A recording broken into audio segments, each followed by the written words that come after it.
travaille chez Flying for You en tant que grosse hacker, donc j'aide Yvan sur toute la partie digitale.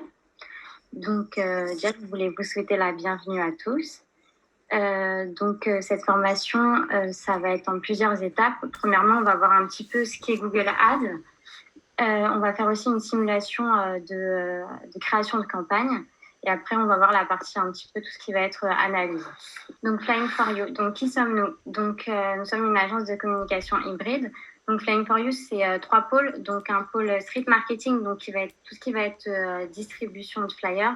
Donc, boîte aux lettres, main à main, dépôt de commerce. Un pôle digital, donc là, ça va être tout ce qui va être SEO, SIA et création de sites web.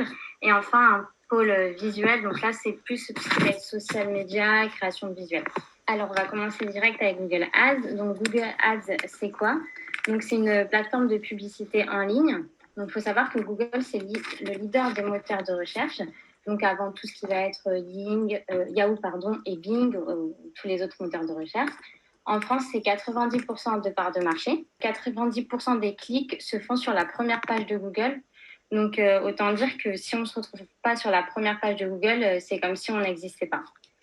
Donc voilà, donc c'est pour ça que le SIS ça joue un rôle quand même assez important aujourd'hui et ça peut être une bonne stratégie pour tous les professionnels qui ont besoin de visibilité. Donc en ce qui concerne le search, donc les annonces que vous pouvez voir lorsque vous faites une recherche sur Google, en fait ces annonces-là, il y en a 7 sur une page de Google, donc il y en a 4 en haut de page et 3 en bas de page. Et donc, pourquoi faire du Google Ads? Comme je l'ai dit, donc promouvoir sa marque, développer ses ventes, sa notoriété ou améliorer son flux pour avoir un flux un peu plus qualifié. Donc, il existe différents types de campagnes sur Google Ads. Donc, premièrement, c'est les campagnes search. Donc, c'est les plus connues et les plus utilisées. Donc, c'est des publicités de recherche qui correspondent aux recherches tout simplement que font les utilisateurs sur Internet, via Google. Ça permet de promouvoir un site Internet, d'améliorer son référencement. Donc ça, c'est vraiment les campagnes basiques de Google Ads. Après, on a le display, donc tout ce qui va être réseau display. Donc ça, c'est des bannières et des visuels, comme on peut le voir sur la petite photo, c'est encadré en rouge, donc qui sont diffusés sur les partenaires de Google. Donc ça va être un peu plus de 2 millions de sites web, vidéos, applications qui autorisent donc l'affichage de ces publicités sur leur site ou leur application ou autre. Donc voilà, le but pareil, c'est d'attirer les internautes qui naviguent sur le réseau et effectuer aussi un ciblage personnalité qu'on peut faire à travers la campagne. Donc voilà, après vous avez les campagnes YouTube, donc c'est les vidéos, comme vous pouvez voir les petites vidéos avant qu'on lance une campagne sur YouTube. Il y a souvent, ou même pendant une pub, des petites publicités sous forme de vidéo. Donc voilà. Après, on passe aux campagnes shopping. Donc les campagnes shopping, c'est des annonces qui sont fixées sur les produits des sites internet. Donc là, ça va être des informations plus détaillées sur le produit, comme l'image, le prix du produit, le nom du marchand. Et en fait, pour faire une campagne shopping, il faut partir d'un flux Merchant Center pour pouvoir après mettre en place cette campagne-là. Après, vous avez les campagnes remarketing. Donc, les campagnes remarketing, c'est des campagnes qui ont pour but de diffuser les annonces par rapport à des internautes qui ont déjà consulté votre site internet ou votre application. Donc, le but, c'est vraiment de les faire revenir. Par exemple, s'ils n'ont pas fini un acte d'achat, ils ont cliqué sur ajouter dans le panier, ils n'ont pas terminé leur achat, c'est vraiment de leur dire revenez sur notre site, il y a encore des choses à voir, terminez votre transaction ou des choses comme ça. Après, vous avez les campagnes App Install. Donc, App Install, c'est des campagnes qui permettent de promouvoir l'installation d'applications. Donc là, c'est des campagnes qui sont assez automatisées, donc c'est Google qui se charge de tout. Et pour finir, vous avez les campagnes Smart Display. Donc, des campagnes Smart Display, c'est le même principe que les campagnes display, donc avec les bannières et les visuels. Sauf que là, c'est pareil, des campagnes qui sont automatisées. Donc, c'est Google qui gère les enchères, qui gère le ciblage et les créations aussi. Donc, voilà pour les différents types de campagnes qu'on peut faire sur la plateforme Google Ads. Alors maintenant, je vais vous expliquer un petit peu comment ça marche au niveau des enchères. Donc, en général même. Donc, tout d'abord, c'est un système d'enchères par rapport aux mots-clés, mais pas seulement. Et ça, c'est important de le savoir parce qu'en fait, le niveau de qualité joue également et c'est le deuxième facteur qui va permettre une position sur la page de recherche. Donc, ça ne se limite vraiment pas à l'enchère. Donc, je vous ai mis un petit tableau récapitulatif pour comprendre bien. Donc là, on voit par exemple que l'annonceur 1, il va mettre, par exemple, une enchère à 1 euro. On voit que sa qualité de campagne, il a plein de petites étoiles, donc elle est très bonne. Donc, il se place en première position. Par exemple, on peut regarder l'annonceur 4, lui, il va mettre 4 euros, donc plus d'argent que l'annonceur 1. Mais son niveau de qualité de campagne, elle est assez faible parce qu'il a une étoile. Donc là, il va forcément descendre dans le classement malgré qu'il ait mis plus d'argent qu'un autre annonceur. Donc c'est pour ça qu'il faut vraiment faire la balance entre le budget qu'on va mettre, mais aussi la qualité de notre campagne. Pardon, quels sont les critères pour définir le niveau de qualité d'une campagne ? Je vais en parler un petit peu plus tard. Ok. Alors, donc là, je vais vous parler aussi de quelques petits outils qu'on peut avoir sur la plateforme Google. Donc, je pourrais vous montrer un petit peu comment on fera la simulation de création de campagne. Donc, sur la plateforme Google Ads, vous avez un petit menu déroulant sur votre gauche. Vous pouvez voir vos différentes campagnes, vos annonces, les pages de destination sur lesquelles vous allez renvoyer votre campagne, les mots-clés, les audiences, les données démographiques et tout ce qui va être paramètres. Vous avez aussi plusieurs outils, dont un outil de planification des mots-clés. Là, je vais vous parler un petit peu des outils les plus basiques parce que c'est le but de la formation de voir un petit peu les bases. Donc, je préférais vous montrer les outils les plus essentiels et les plus intéressants. Donc, il y a l'outil de planification des mots-clés. Donc, pareil, je l'expliquerai un peu plus tard, plus en détail. Au niveau de la bibliothèque partagée, donc vous avez la possibilité de créer des audiences. Donc ça peut être très intéressant lorsqu'on veut faire du remarketing. Et Google peut aussi nous créer des audiences similaires. Pareil, quand on va créer la campagne, je reviendrai un peu dessus. Après, vous avez tout ce qui va être statistique. Donc, dans le bloc statistique, vous avez la possibilité de créer des éléments de conversion. Donc, en fait, des éléments de conversion, c'est un choix que vous faites sur ce que vous voulez appeler une conversion. Donc, c'est-à-dire, ça peut être, par exemple, une inscription à une newsletter, un clic, donc un CTA précis. Par exemple, nous, chez Flying for You, on va tracer les personnes qui ont cliqué sur demander un devis, ou bien le nombre de personnes qui ont vu telle ou telle page du site. Enfin, c'est vraiment ce que vous voulez faire comme type de conversion pour pouvoir ensuite le traquer. Et pour installer ces conversions, soit vous pouvez passer par Google Ads qui va vous donner un code à rentrer après dans le site internet. Donc ça, c'est à voir plutôt avec les développeurs. Soit en fait, vous pouvez le faire directement via Google Tag Manager, l'importer ensuite sur Google Analytics, qui l'importera ensuite lui-même à Google AdWords. Et enfin, vous avez le dashboard dans la plateforme Google Ads. Pareil, je pourrais vous le montrer un petit peu tout à l'heure pour que ça soit plus pertinent quand on le voit sur la plateforme. Donc, sur le dashboard, vous avez la partie, d'abord une petite partie graphique avec des courbes de différentes couleurs que vous pouvez changer. En fait, ces courbes, elles peuvent représenter votre nombre de clics, vos impressions, vos conversions. Là, pareil, c'est à vous de choisir de mettre le KPI qui vous intéresse le plus sur la courbe. Ensuite, en dessous, vous avez un petit tableau avec les différents KPI. Pareil, là, c'est la même chose. Vous pouvez choisir de modifier ou non les colonnes que vous voulez faire apparaître en première ou non. Vraiment, ça dépend de votre business et ce qui est important pour vous. Après, vous avez aussi la possibilité de segmenter ces KPI. Donc, par exemple, par type d'appareil, par élément de conversion. Nous, par exemple, chez Flying for You, on va traquer, comme je vous l'ai dit, les personnes qui cliquent sur devis. Mais on traque aussi les personnes qui ont fini de remplir un devis, parce qu'il y a des personnes qui peuvent juste cliquer sur devis, commencer à peine à mettre leur prénom ou leur nom, et puis finalement partir du site internet. Donc ça, on le sait que c'est une conversion, mais le plus pertinent pour nous, c'est de savoir les personnes qui ont vraiment terminé de remplir le devis. Enfin voilà, pour qu'on les reçue après. Donc ça, c'est un petit outil aussi qui vous permet de segmenter.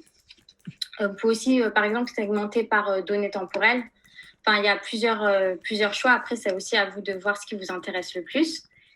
Et enfin, vous avez la possibilité aussi de télécharger le dashboard sous format Excel ou CVS, comme vous le souhaitez, si vous voulez faire des reportings, pour que ça soit plus simple pour vous ou pas. Alors, du coup, maintenant, on va passer au focus sur la campagne search. Comme je l'ai dit tout à l'heure, les campagnes search, c'est les campagnes les plus basiques et les plus utilisées sur la plateforme Google Ads. Donc là, c'est les différentes étapes, le début des différentes étapes pour créer une campagne. Donc là, je vais passer sur la plateforme. Comme ça, ce sera plus intuitif pour vous. Alors, du coup, donc là, je vais simuler une création. Donc ça, c'est la plateforme Google Ads, comme je voulais. Le menu déroulant dont je vais vous parler sur la gauche était celui-ci. Ça, c'est tout ce qui va être le graphique avec les différentes courbes. Vous avez aussi la possibilité de choisir une période, donc les 7 derniers jours, le mois dernier, ou le faire vraiment vous-même avec les dates que vous souhaitez. Et en dessous, c'est le dashboard avec tous les KPI. Donc là, on va créer une nouvelle campagne. Donc, création de nouvelle campagne. Donc, vous arrivez sur cette... je vais le remonter un tout petit peu. Je vais mettre comme ça. Voilà. Vous arrivez sur cette page-là.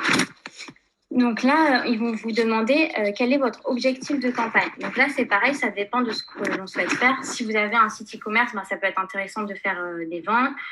Après, si vous cherchez d'avoir plus de prospects, vous allez plutôt choisir le prospect. En fait, il y a différents types d'objectifs de campagne. Et en fait, là, par exemple, si je vais cliquer sur vente, je vais avoir la possibilité de faire du search, du display, du shopping, du vidéo. Mais si je clique sur promotion d'application, là, forcément, j'aurai que le choix de faire une application. Donc là, on va faire une campagne basique. Je vais mettre créer sans objectif spécifique. Je vais rester sur du search, comme je l'ai dit tout à l'heure. Et je vais cliquer sur continuer. Alors ensuite, c'est plutôt tout ce qui va être paramétrage, donc le nom de la campagne. Donc là, vous mettez vraiment le nom que vous voulez. Je vais mettre distribution. C'est vraiment juste pour vous donner un exemple. Vous la nommez comme vous le souhaitez. Après, donc là, ils vont vous parler de tout ce qui va être réseau. Donc, où est-ce qu'elles vont être diffusées. Vous avez le réseau de recherche et le réseau display. Moi, je vous conseille de décocher le display parce qu'en fait, c'est plus intéressant si vraiment on veut faire du display, de créer carrément une campagne à part de display que de faire une campagne search en apparaissant sur le réseau display. Ensuite, vous allez avoir tout ce qui va être ciblage et audience. Donc, alors, au niveau des zones géographiques, vous avez la possibilité de choisir où vous souhaitez que l'annonce puisse apparaître. Donc, vous pouvez cocher la France. Après, vous pouvez aussi cocher un département, une ville, une région. C'est vraiment, ça dépend vraiment de votre stratégie. Et vous pouvez même aller plus loin dans options de ciblage. Donc, vous avez par exemple la présence ou intérêt. Donc, en fait, présence et intérêt, ça inclut les deux. En fait, présence, pour vous expliquer, c'est les personnes qui se situent dans la zone qu'on a ciblée. Et intérêt, ça peut être aussi des personnes qui ne sont pas forcément dans la zone, mais qui peuvent être intéressées par ce qui se passe dans cette zone-là. Par exemple, moi, j'habite sur Paris et je vais rechercher des restaurants ou des hôtels sur Marseille. Certes, je n'habite pas sur Marseille, mais je vais être intéressée par tout ce qui se passe sur Marseille. Donc, je pourrais éventuellement tomber sur les annonces des personnes qui auront ciblé Marseille dans leur campagne Google Ads.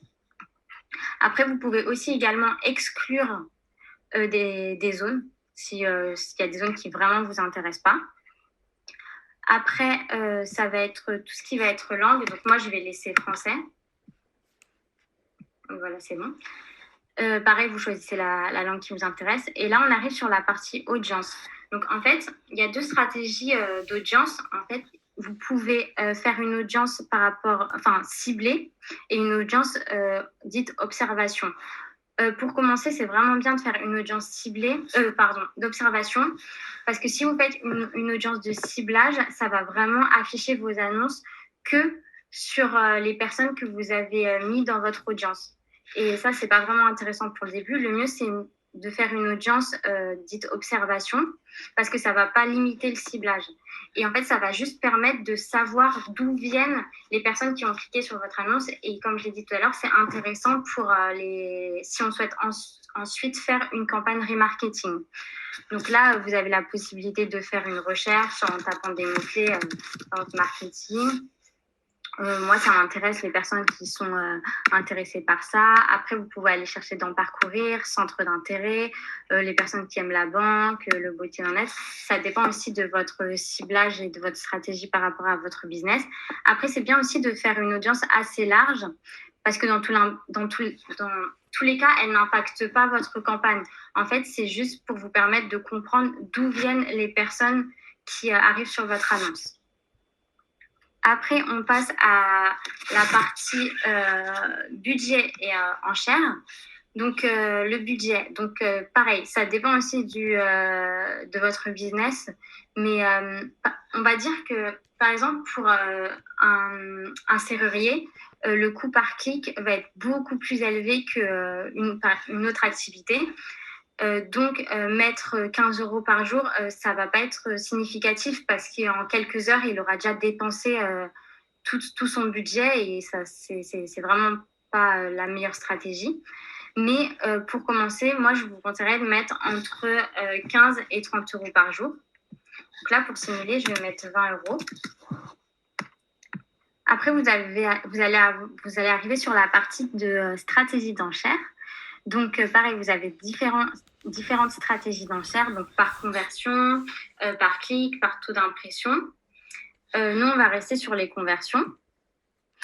Et là, vous avez coché définissez un coût par action cible. Donc, un CPA cible. Donc ça, c'est bien de le faire, mais pas pour une première campagne, enfin pas pour commencer. Après, vous pouvez le modifier une fois que vous aurez lancé votre première campagne. En fait, le CPA cible, c'est pouvoir dire à combien on veut au maximum qu'une conversion nous coûte. Mais quand on commence une campagne, c'est mieux de ne pas l'activer tout de suite. C'est mieux de laisser d'abord la plateforme faire son travail. Et une fois que vous avez plus de données, là, vous pourrez essayer de définir vraiment le prix de votre CPA cible et donc le mettre en place. Donc, moi, je vais le décocher. Donc, je vais rester sur maximiser les conversions. Voilà. Ensuite, on va passer à tout ce qui est extension d'annonce. Donc là, je vais revenir sur mon PTT puisque je vous ai mis des petits exemples pour que ça soit plus clair pour vous. Alors, donc là, on était sur ça. Je vais le mettre en grand.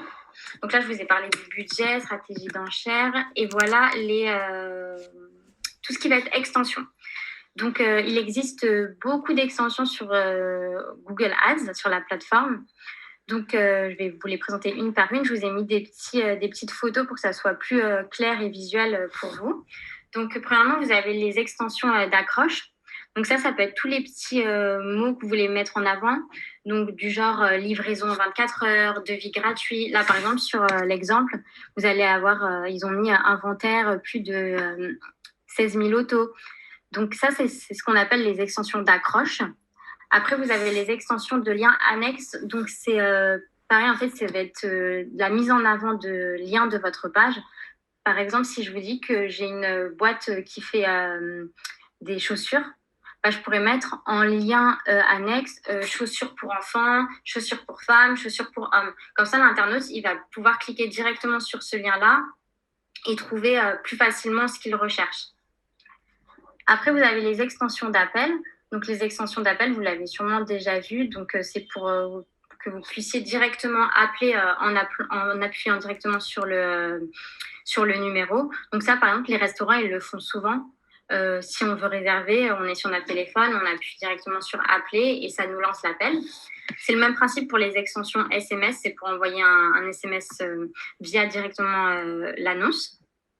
Après, c'est les extensions de lieux. Donc là, ça peut être intéressant, par exemple, si vous avez une boutique, de mettre votre adresse. Donc, ça peut être clair pour un internaute qui chercherait directement votre adresse. Il la trouverait plus facilement quand il la voit directement sur l'annonce. Après, vous avez les extensions d'extrait de site. Donc là, en fait, c'est ce qu'on souhaite mettre en avant sur notre annonce.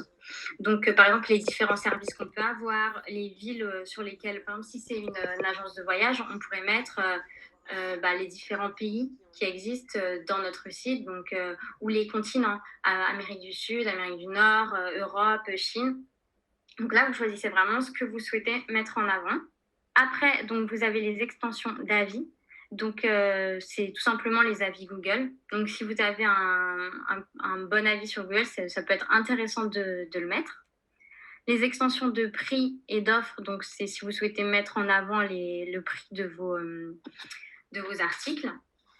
Les extensions d'applications, ça c'est pour maximiser les téléchargements d'applications directement via les annonces. Donc la personne qui cliquera, elle arrivera directement sur le lien pour télécharger l'application. Les extensions de promotion, donc là c'est pareil, si vous êtes dans une période de promotion et vous voulez vraiment le mettre en avant, ça peut être vraiment intéressant. Et enfin, les extensions de formulaire de prospect. Donc ça c'est assez nouveau. C'est la possibilité pour une personne de directement remplir le formulaire sans même rentrer sur le site internet. Après ça, personnellement, je ne l'ai jamais fait. Moi, je trouve ça plus intéressant que l'internaute puisse quand même rentrer sur le site internet. Donc voilà toutes les extensions qui existent.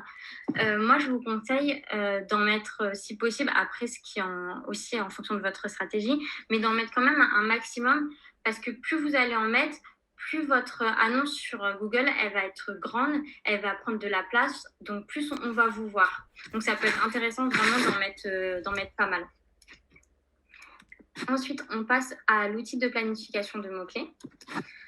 Donc, je vais vous le montrer directement sur la plateforme. J'en ai parlé un tout petit peu tout à l'heure.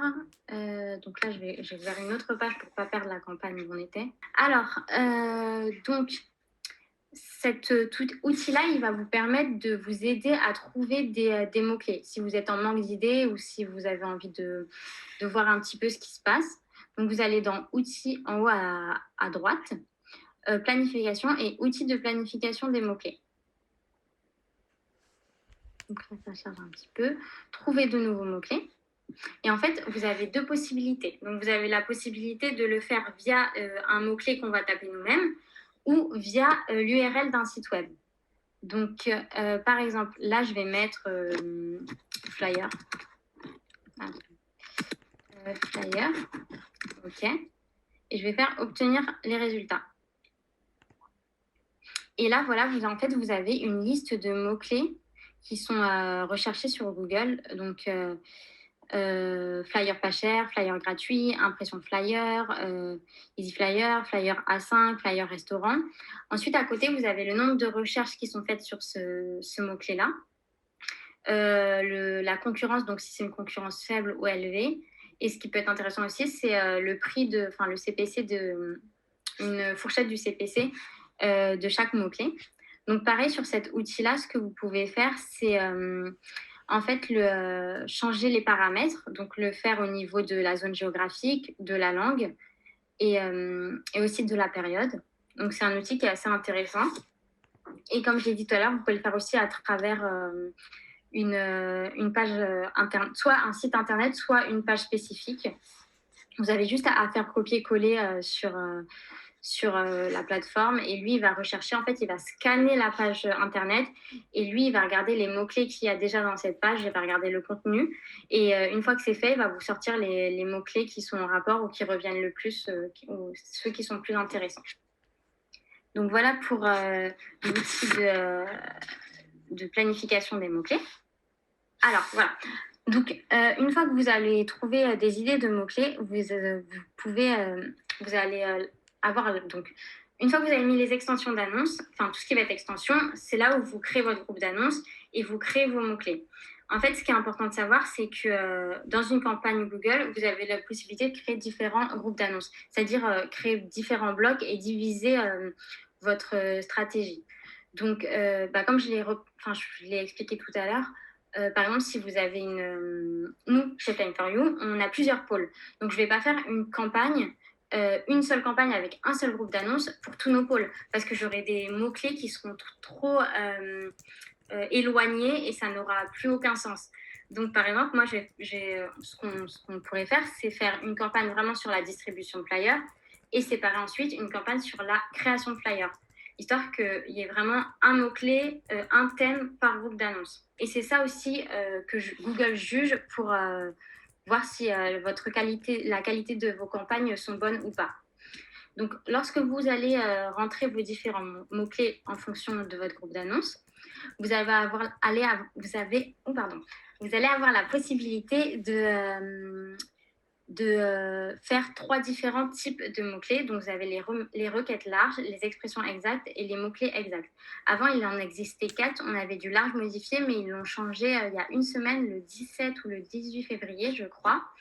Donc, ça n'existe plus. En fait, la différence, c'est que quand vous allez taper vos mots-clés, vous allez pouvoir mettre soit rien autour du mot-clé, soit des petits guillemets, comme vous pouvez le voir à côté, ou soit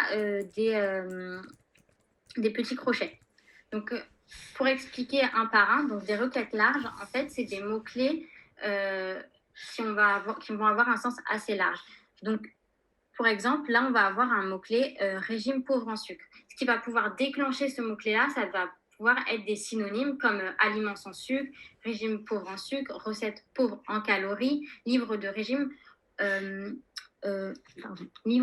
crétois, programme diététique pauvre en glucides. Donc ça, c'est vraiment en fait soit des synonymes, mais c'est quand même des choses qui peuvent être vraiment assez larges. Donc ça, c'est pour la requête large. Donc c'est bien d'en mettre, mais pas trop non plus, histoire de pas trop se disperser et ne pas attirer des internautes qui ne recherchent vraiment pas ce qui est dans notre site internet ou notre annonce. Donc en mettre un peu, c'est bien, mais pas trop non plus pour pas trop se disperser. Après, vous avez les expressions exactes. Donc expression exacte, ça va être avec les petits guillemets. Donc là, vous avez comme exemple chaussures de tennis.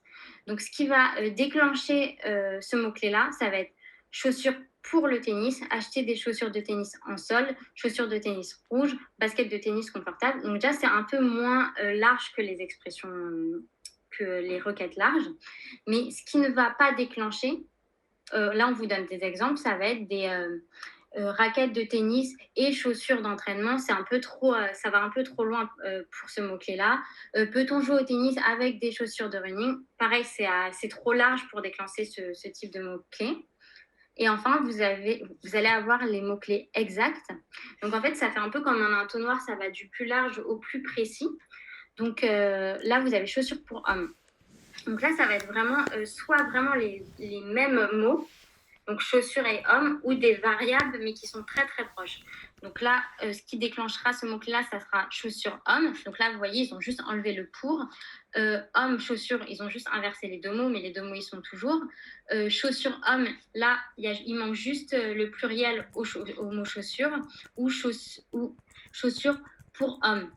Et ce qui déclenchera pas du coup ce mot-clé-là, ça va être chaussures de tennis homme, chaussures pour garçon, parce que là, on change vraiment les mots. Donc, ces mots-là, c'est vraiment beaucoup plus précis. Donc, voilà, là, je vais repasser sur la campagne, comme ça, je vous montre ça directement. Donc, voilà, donc là, c'est là où vous créez vos groupes d'annonces, comme je l'ai expliqué tout à l'heure.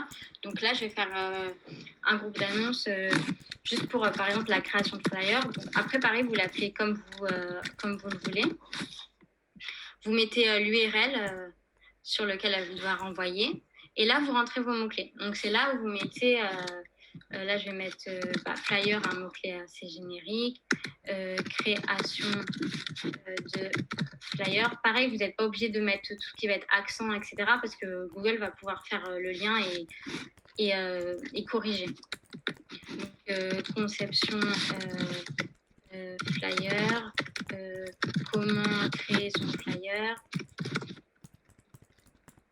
etc. Donc, une fois que vous avez rentré tous vos mots-clés, qu'ils soient en exact, en large ou en expression exacte, vous enregistrez. Donc là, par exemple, j'ai qu'un groupe d'annonces, mais j'ai la possibilité d'en faire plusieurs si vous voulez vraiment segmenter la campagne pour qu'elle soit plus qualitative. Donc là, je vais enregistrer. Voilà, donc là on arrive sur la dernière étape de la création de campagne. Donc c'est les créations des annonces. Donc il faut savoir que vous avez deux possibilités. Vous avez soit des annonces textuelles, qui elles sont des annonces avec 3 titres possibles et 2 descriptions. Les titres, c'est ce que vous voyez ici, là, si vous voyez ma petite flèche. Et les descriptions, c'est ce qui a marqué en dessous dans une annonce que vous pouvez voir sur les pages de recherche. Donc ça, c'est les annonces textuelles. Et après, Google a créé, il n'y a pas si longtemps que ça, les annonces responsives. Donc en fait, c'est des annonces qui permettent la possibilité de mettre jusqu'à 15 titres et 4 descriptions. Donc là, automatiquement, il nous a envoyé directement sur une annonce responsive.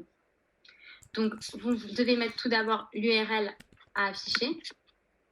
Donc là, je copie-colle mon URL. Enfin, final, pardon.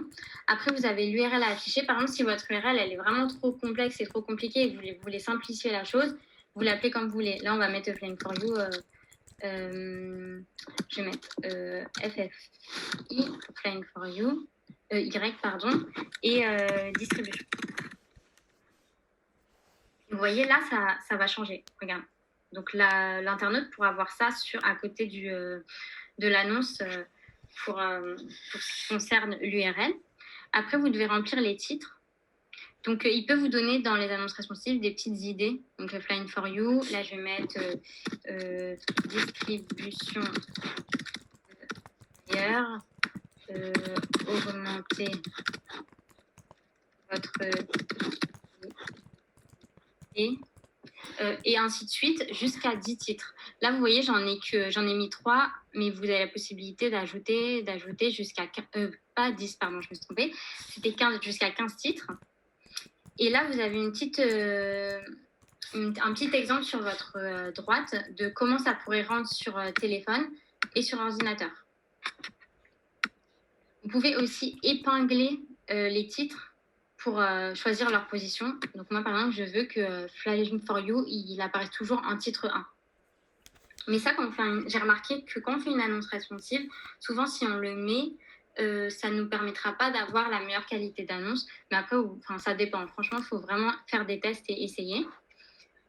Et après, on passe à la partie description, donc distribution de flyers en boîte aux lettres. Flying for You vous accompagne lors de votre stratégie de distribution, augmenter votre visibilité. Enfin, vous mettez vraiment ce que vous voulez. Donc, vous avez jusqu'à 4 descriptions dans les annonces responsives. Donc là, je crois que je suis obligée d'en mettre 2 au moins pour valider. Donc là, je vais vous mettre ce blablabla. Et donc là, vous avez l'exemple. Pareil, vous pouvez prévisualiser ce que ça pourrait donner sur mobile et sur ordinateur. Donc voilà, après ce que je voulais vous dire aussi, qui est intéressant, c'est que vous voyez là, j'ai un petit carré avec marqué insuffisant. En fait, là, c'est ce qui va juger la qualité de l'annonce.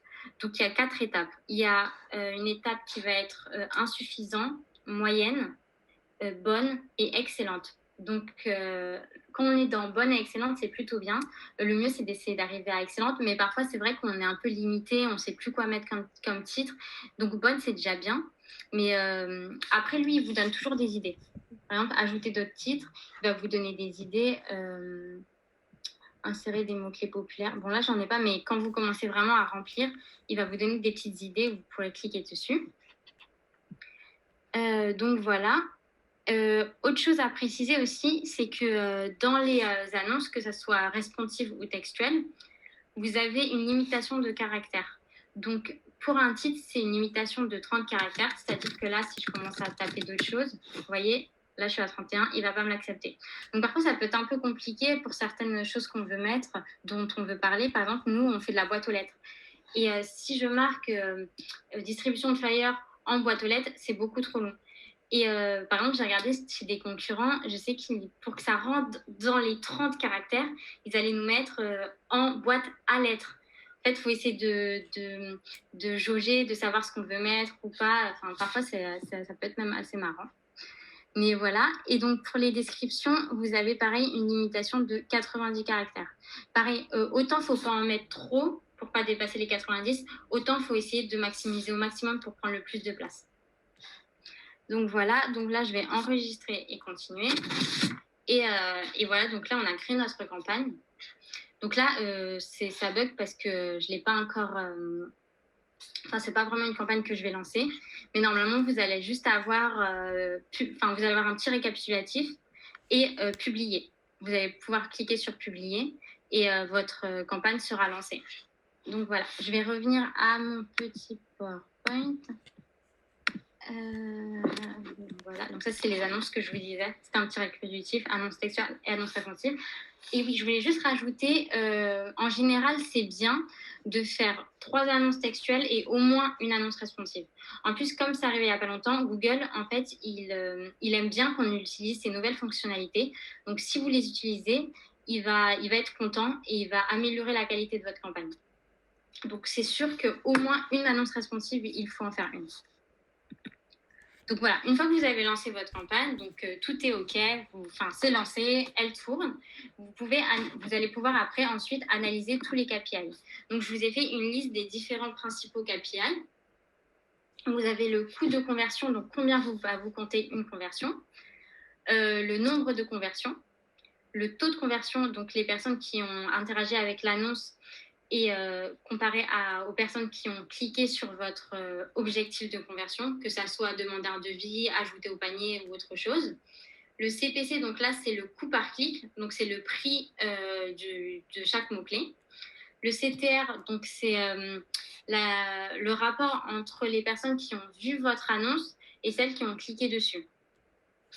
Le nombre de clics. Les impressions. Donc, les impressions, c'est les personnes qui ont juste vu l'annonce, qui ont tapé leur recherche sur Google et qui voient apparaître votre annonce sans forcément cliquer dessus. Le coût de votre campagne. Donc, ça, c'est pareil, c'est ce que vous avez dépensé. Après, vous pouvez aussi changer la période. Vous voulez savoir, en janvier, j'ai dépensé combien d'argent. Vous réglez la période et après, vous allez voir dans votre tableau la colonne coût. Et enfin, un KPI qui est super important, ça va être le ROAS. Donc, le ROAS, c'est en fait retour sur investissement. C'est ce qui va vous permettre de calculer si vous êtes rentable ou pas, donc avec une valeur de conversion. C'est bien aussi, surtout pour les e-commerce. Enfin, de toute manière, si vous réussissez à avoir par exemple un panier moyen ou votre chiffre d'affaires, là, vous allez pouvoir calculer, par exemple, en janvier, j'ai fait tant d'argent et j'ai mis dans ma campagne tant d'argent. Et en fait, ça va vous faire un calcul et après, vous allez savoir si vous êtes rentable ou pas en fonction de l'argent que vous avez gagné et l'argent que vous avez investi dans votre campagne. Donc ça, c'est un KPI qui est aussi très important.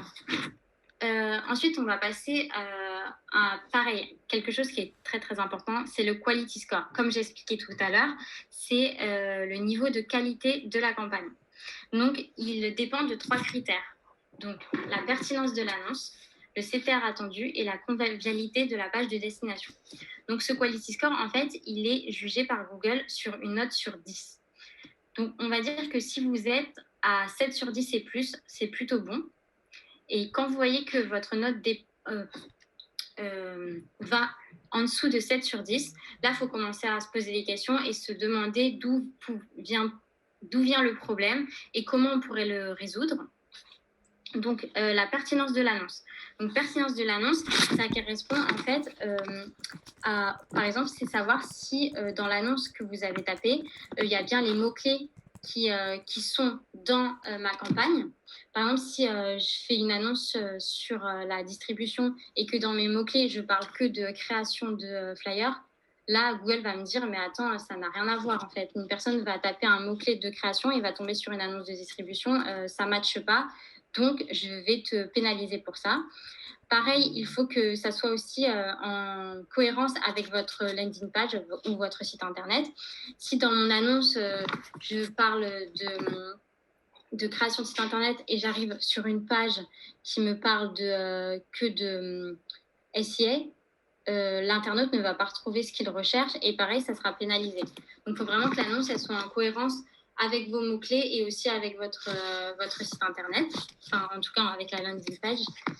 Après, vous avez la convivialité de page de destination. Donc ça, c'est le ressenti en fait qu'un internaute peut avoir lorsqu'il va arriver sur votre page de destination. Donc ça peut être la cohérence de la page, l'expérience utilisateur, si c'est une page qui est assez claire ou pas, le temps de téléchargement aussi de votre page. Et vous avez un outil qui existe sur Google. En fait, vous tapez sur la barre de recherche Google, c'est Insight Speed, qui vous permet en fait de copier-coller votre URL. Et lui, il va calculer et il va voir si vous avez un bon temps de chargement sur vos pages, que ça soit en mobile ou sur ordinateur. Et enfin, vous avez le CTR attendu. Donc, CTR attendu, c'est la probabilité que les gens cliquent sur l'annonce. Donc, en fait, une fois que vous avez regardé un peu, checké ces 3 critères, sur Google, il va vous donner une correspondance à un niveau. C'est-à-dire que pertinence de l'annonce, vous allez avoir sur ce mot-clé-là, pertinence de l'annonce, insuffisant à la moyenne. Vous avez 3 niveaux. Vous avez insuffisant à la moyenne, moyen, ou supérieur à la moyenne. Le but, c'est de rester dans supérieur à la moyenne ou peut-être moyen pour essayer d'équilibrer. Par exemple, si vous avez supérieur à la moyenne à pertinence de l'annonce et supérieur à la moyenne à convivialité de la page de destination, mais peut-être juste moyen à CTR attendu, vous aurez quand même, je pense, une note au-dessus de 7 sur 10 ou 7 sur 10. Donc, c'est bien en fait de mettre en place ces KPI-là qui ne sont pas de base. En fait, vous pouvez les changer quand vous créez vos colonnes. Car lorsque votre campagne ne marche pas forcément super bien ou vous allez juste essayer de l'optimiser, vous allez vous dire, bon, je vais aller checker mon quality score, je vais regarder si dans pertinence de l'annonce, je suis supérieure à la moyenne ou non, et etc. Donc voilà comment vous pouvez déjà juger un peu la qualité de votre annonce. Après, c'est vrai que Google a son algorithme et il ne nous dit pas tous ses secrets, donc on ne peut pas savoir exactement ce qu'il juge, tout ce qu'il juge parce que ça serait trop facile, mais ça, c'est des petits tips qu'on peut checker régulièrement. Donc ensuite, je vous parlais aussi de la concurrence. Donc là, vous avez sur le menu déroulant que je vous ai présenté sur la gauche, une partie qui s'appelle analyse d'enchères. Et en fait, analyse d'enchères, ça va vous donner des données sur la concurrence, donc sur le nombre de concurrents déjà que vous avez. Le taux d'impression, vous allez avoir un pourcentage, c'est-à-dire le pourcentage de fois où vous apparaissez sur une recherche qui a à peu près les mêmes mots-clés que vos concurrents, comparé à vos concurrents. Donc, par exemple, nous, je donne vraiment un exemple au hasard. Vous voyez que vous apparaissez 75% de fois votre taux d'impression est de 75%. Donc, vous apparaissez 75% de fois sur ce type de mots-clés-là par rapport à vos concurrents. Après, vous avez le taux d'impression en haut de page. Donc, c'est le nombre de fois par rapport pareil à vos concurrents que vous apparaissez dans les annonces qui sont en haut de la page. Donc, pas celles qui sont en bas. Je vous ai dit au tout début qu'il y en avait 4 en haut et 3 en bas. Et le taux d'impression en tout en haut de page. Donc, ça, c'est pareil, la comparaison. Mais sauf que là, ce n'est pas les premières annonces, c'est vraiment la première annonce. Donc, la toute première. Et sur votre dashboard, vous pouvez aussi checker le taux d'impression perdu sur vos réseaux de recherche en classement. Donc là, ça va être tout ce que vous potentiellement vous perdez à cause de votre classement, donc à cause de la qualité de votre annonce. Donc si ça vous met 20%, vous pouvez vous dire ah mince, là on perd des impressions parce que notre qualité de notre campagne n'est pas assez bonne. Donc comme ça, vous pouvez un peu visualiser. Et pareil, taux d'impression perdu en haut de page par rapport au budget. Donc là, c'est par rapport au budget que vous avez mis. Donc il va vous dire vous perdez 15% juste à cause de votre budget. Donc là, c'est à réfléchir, à se dire, bon, ok, on a une bonne annonce, on a une bonne qualité de campagne, tout se passe bien, mais on perd à cause de notre budget. Donc, ça serait peut-être un peu intéressant de revoir notre budget à la hausse, de pas forcément beaucoup, mais c'est quelque chose qui peut aussi jouer sur l'annonce. Comme je l'ai dit, c'est forcément les enchères plus le quality score, le niveau de qualité, égal à la position de l'annonce. Je vous donne une petite routine aussi à faire une fois que vous avez lancé votre campagne. Donc, ça peut être une routine hebdomadaire si vous le souhaitez. Donc, moi, c'est ce que je fais régulièrement. Donc, c'est déjà checker le quality score toutes les semaines, voir s'il y a des choses qui pêchent ou non. C'est ce que j'ai expliqué tout à l'heure. Les termes de recherche. Donc, les termes de recherche, en fait, c'est pareil dans le menu déroulant sur votre gauche. Vous avez un petit bloc qui s'appelle termes de recherche. Et ça, c'est en fait tout ce qui va, toutes les termes de recherche qu'ont tapé les internautes pour arriver à votre annonce. Donc, c'est bien d'aller checker ça parce que parfois, vous avez des mots-clés dont vous n'auriez pas forcément pensé et vous avez la possibilité de les rajouter. Donc, si vous voyez qu'il y a un mot-clé qui est intéressant et que vous n'avez pas pensé à le mettre, vous pouvez vous dire ah bah tiens ça j'y avais pas pensé, ça peut être intéressant, ça correspond bien à ce qu'on veut qu'on propose sur notre site internet. Vous avez un petit bouton ajouter le mot clé et à l'inverse, si jamais vous voyez que vous apparaissez sur des mots clés qui n'ont rien à voir avec le site internet, ce que vous proposez, vous avez la possibilité de les exclure. Par exemple, nous, sur notre campagne, sur notre groupe d'annonces création de flyers, on a vu qu'on apparaissait sur des gens qui tapaient flyer logiciel. En fait, nous, ça ne nous intéresse pas parce que ces gens-là, en fait, c'est vraiment des gens qui cherchent un logiciel pour créer leur flyer eux-mêmes. Donc, c'est des gens, en fait, quand ils vont arriver sur notre annonce, ils vont peut-être cliquer. Donc, s'ils cliquent, ça nous fait perdre de l'argent parce qu'ils ne vont pas trouver ce qu'ils recherchent. Ça va baisser la qualité de notre annonce parce que s'ils cliquent, qu'ils regardent un tout petit peu la page, qu'ils voient que ce n'est pas du tout pour télécharger un logiciel de création visuelle, ils vont partir tout de suite. Donc, on va avoir un taux de rebond qui va être pourri, entre guillemets. Et ça va pêcher sur la qualité de notre annonce. Donc ça, c'est bien aussi de checker et de voir si on apparaît sur des choses qui peuvent être un peu néfastes pour nous ou qui ne nous intéressent pas. Par exemple, création ou distribution de flyers gratuits. Non, en fait, nous, ça ne nous intéresse pas de cibler des gens qui recherchent des choses gratuites. Donc, moi, je peux exclure le mot gratuit. Donc, c'est bien aussi, pareil, ça, de toujours checker toutes les semaines un peu les termes de recherche sur lesquels on est apparu. Après, vous avez le taux d'optimisation. Donc, taux d'optimisation, c'est en fait, c'est Google qui va vous donner des petites recommandations pour pouvoir améliorer votre campagne. Donc, c'est un taux, vous pouvez le mettre jusqu'à 100%. C'est bien de le laisser au moins jusqu'à 90%. Il va vous donner des recommandations du type nouveau mot-clé ou changer ce mot-clé-là. Là, vous avez un mot-clé en large. Il va vous dire passer le mot-clé en large, en expression exacte. Enfin, des choses comme ça. Et donc ça, c'est bien d'aller checker. Après, vous n'êtes pas obligé de faire exactement ce que Google vous dit parce qu'il faut juger aussi si ça peut être pertinent pour vous ou pas. Mais c'est toujours bien d'avoir quand même un bon petit taux d'optimisation. Et pour finir, donc les plus, des choses dont je ne vous ai pas parlé mais qui peuvent être intéressantes aussi. Donc ça va être checker aussi les nouveaux concurrents. Donc c'est-à-dire qu'aller voir un petit peu dans la partie analyse d'enchères dont je vous ai parlé tout à l'heure, les nouveaux concurrents qu'on peut avoir. Du jour au lendemain, on peut aller voir sur l'analyse d'enchères, on voit que tiens, on a un nouveau concurrent, en plus il est mieux classé que nous, on peut aller checker un peu son site, regarder ce qu'il fait, checker ses annonces, comment il met ses annonces et essayer de comprendre et surtout se tenir au courant, genre, ne jamais surtout rester sur ses acquis parce qu'on ne sait jamais ce qui peut se passer.